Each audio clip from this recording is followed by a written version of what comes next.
Jangan cari kesalahan orang. Al-insan, manusia, makanul khata, tempatnya salah, silap, lupa. Kalau mau dicari-cari manusia ini kesalahannya, ya salah semua. Hidungnya salah, pesek. Kulitnya salah, sawo matang hampir busuk. Rambutnya salah, sudah terlalu panjang, sudah banyak WA masuk. Ustadz kapan pangkas? Nanti pulang dipotong. Ustadz Somad ceramah kenapa dipasang lampu terang? Karena ada kamera. Kalau lampunya tidak terang nanti Ustadz wajahnya hitam. Orang jadi ngejek. Anian nih Ustadz kalian aliran sesat kan mukanya hitam. Tapi kalau dipasang cahaya, hebat ya video Ustadz di Palu tadi malam, bercahaya wajah Ustadz Somad, lampunya 2, terang benderang. Saudaraku, tapi ini bukan pencitraan, tidak. Ini supaya nanti orang di YouTube, ini kamera banyak, 1, 2, 3, 4, 5, 6, 7, 8, 9, 10. Ini yang pakai tiang, belum lagi yang pakai tiang tangan. Capek sebelah, ganti sebelah. Capek sebelah, masukkan ke kantong. Saudaraku yang dimuliakan Allah Subhanahu wa ta'ala, saya selama ini berceramah tabligh akbar, orang banyak, dinaikkan drone ke atas, ditampakkan ramai. Ternyata Abdul Somad menceramahi orang yang sudah baik. Betul? Ini yang datang nih orang baik-baik semua. Abdul Somad menceramahi orang yang sudah baik, orang yang sudah sholat, orang yang sudah ngaji. Tadi sore saya diperlihatkan bahwa Abdul Somad bukan apa-apa dan bukan siapa-siapa. Dibawa naik ke atas bukit. Indah Pak Ustadz, indah melihat kota Palu dari atas bukit. Masya Allah, seperti bulan sabit memeluk laut. Indah, ada jembatan kuning dari atas. Loh, itu tadi kita lewat di sana. Ya Ustadz Somad. Tapi ada yang lebih indah di atas, melihat anak-anak suku Da'a sedang berselawat. Melihat mereka yang dari rumah kayu mendapatkan rumah batu.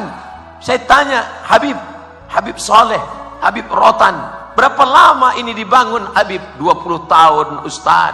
Dari mana bantuannya? Dari Allah Subhanahu wa ta'ala. Yang sebelumnya tidak mengenal Allah, berdakwah menjadi la ilaha illallah. Berapa banyak ini Habib? 1.500 yang ada di sekitar sini Ustaz Somad.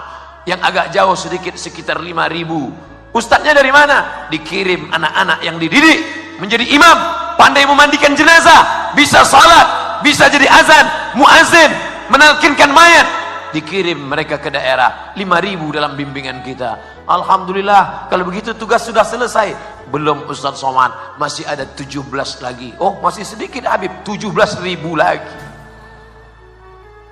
Begitu lembut bahasa Habib. Habib tidak mendoktrin saya. Ustaz Somad, kamu salah selama ini. Kamu ceramah di kota besar aja. Kamu ceramah di ibu kota provinsi saja. Kamu ceramah di Masjid Agung saja. Bukan begitu cara beliau, lembut. Dibawanya naik-naik ke atas sampai turun ke bawah. Saya berpikir ternyata aku selama ini belum berdakwah. Selama ini kau Abdul Somad cuman menceramahi orang baik, yang sudah baik, yang sudah pakai jilbab. Sudah pakai jilbab semua. Ada yang tak berjilbab, rupanya laki-laki. Selama ini yang kau ceramahi orang yang sudah sholat Abdul Somad, maka tidak layak Abdul Somad dipanggil sebagai da'i. Da'i mengajak orang yang sebelumnya tidak mengenal Allah kepada menyembah Allah, yang sebelumnya tidak memakai hijab memakai jilbab. Itulah da'i, itulah yang mengajak. Ud'u ila sabili rabbik, ajak orang ke jalan Allah. Kita bukan mengajak orang ke jalan partai, bukan mengajak orang ke jalan golongan, bukan mengajak ke jalan mazhab. Kita mengajak orang ke jalan Allah. Hari ini kedatangan saya ke Palu memang betul-betul menusuk jantung sampai ke pangkal hati. Sampai mati saya ingat kenangan bagaimana ditunjukkan bahwa sebenarnya kita tak ada apa-apa. Yang selama ini membanggakan diri, kalau sudah dikirim Ustadz Abdul Somad 1 juta viewer, kata dia. 1 juta ente bilang? Ya, pasti belum ikut follow Instagram saya. 4 juta yang betul. Nah kan, mulai datang sombongnya kan. La yadkhulul jannah, ingat Ustaz Somad, la yadkhulul jannah, tidak masuk surga. Siapa yang tidak masuk surga itu? Man kana fi qalbihi, siapa yang dalam hatinya mithqala habbatin min khardalin min kibrin, ada sombong sebesar biji sawi.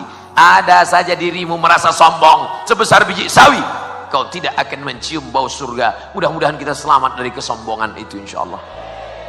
Ini Ustaz Somad ceramah aja kan, pandai ngomong aja, jangan sombong, jangan sombong, jangan merasa diri tinggi, jangan merasa diri hebat. Dia sendiri tempatnya tinggi, kami di bawah. Tempat ini dibuat, kan nggak mungkin saya ceramah di bawah, dibuat saya ceramah di atas supaya ibu-ibu, bapak-bapak bisa melihat, oh ternyata Ustaz Somad itu ada di alam nyata. Ternyata dia jelas manusia, dia rupanya. Kami sangka dia selama ini transformer, Robocop. Saudaraku yang dimuliakan Allah Subhanahu wa taala, tema kita malam ini adalah mengokohkan ukhuwah. Ukhuwah diambil dari kata akhi. Assalamualaikum ya akhi ya ukhti.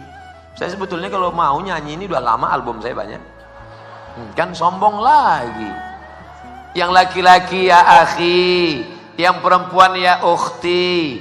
Kalau bahasa kampung Ustadz, my brother, saudaraku. Diambil dari kata satu, udara, perut, saudara, saudara, seperut, seperut. Apa maksudnya seperut? Udara, perut, sesatu, seperut. Saya tidak paham makna Ustadz Somad katakan kita kok seperut. Saya datang dari Sumatera, ini Palu, Sulawesi Tengah, jauh Ustaz Somad, melewati Kalimantan, tapi kita berasal dari satu perut. Perut siapa? Perut Hawa, istri Adam alaihi salam. Tolong yang tidak berasal dari perut Hawa angkat tangan. Berarti dia dari monyet. Kasar sekali ngomong Ustaz Somad. Yang ngomong bukan saya, Charles Darwin. Kata Darwin, Nabi Adam itu nggak ada, kata dia.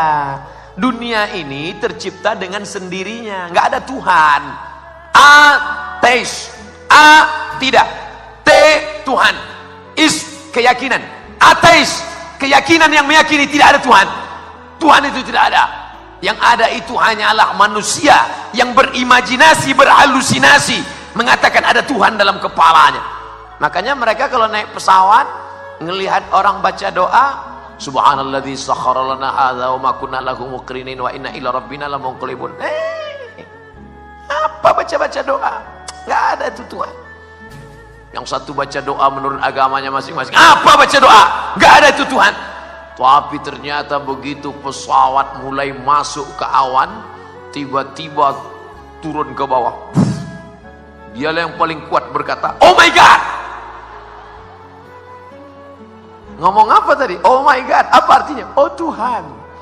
Ternyata kau berkata tak ada Tuhan ketika engkau sedang aman, nyaman. Ketika sedang stres, oh my God, ada Allah. Tapi kita tidak mengatakan dia oh my God. Kita berkata la ilaha illallah. Allah yang menciptakan, Allah yang menghidupkan, Allah yang mematikan. Makanya selesai sholat itu kita tanamkan ke dalam jantung hati kita, ke dalam sumsum otak kita. Anak-anak kita tanamkan ke dalam kepalanya. La ilaha illallah wahdahu la syarikalah. Kalau kau punya kekuasaan, yang punya kuasa bukan engkau, tapi Allah. Lahul mulku. Kalau engkau dipuji-puji orang, bukan engkau yang punya pujian, tapi dia. Walahul hamdu.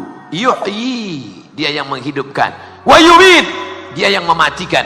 Wa huwa ala kulli syai'in qadir. Lahul mulku, dia punya kekuasaan. Walahul hamdu, dia yang punya puja-pujian. Yuhyi, dia yang menghidupkan. Wa yumit, dia yang mematikan. Wa huwa ala kulli syai'in qadir. Itu diulang sampai 3 kali. La ilaha illallah syarikalah lahul mulku wa lahul hamdu yuhyi wa yumit wa huwa ala kulli syai'in qadir. La ilaha illallah syarikalah lahul mulku wa lahul hamdu yuhyi wa yumit wa huwa ala kulli syai'in qadir. Itu bukan sekedar mantra, itu bukan abrakadabra bim salabim. ditanamkan ke dalam hatimu, ke dalam jantungmu, supaya engkau bisa berkata di akhirat nanti bahwa kau tidak punya apa-apa. La haula wala quwata illa billahil aliyil azim.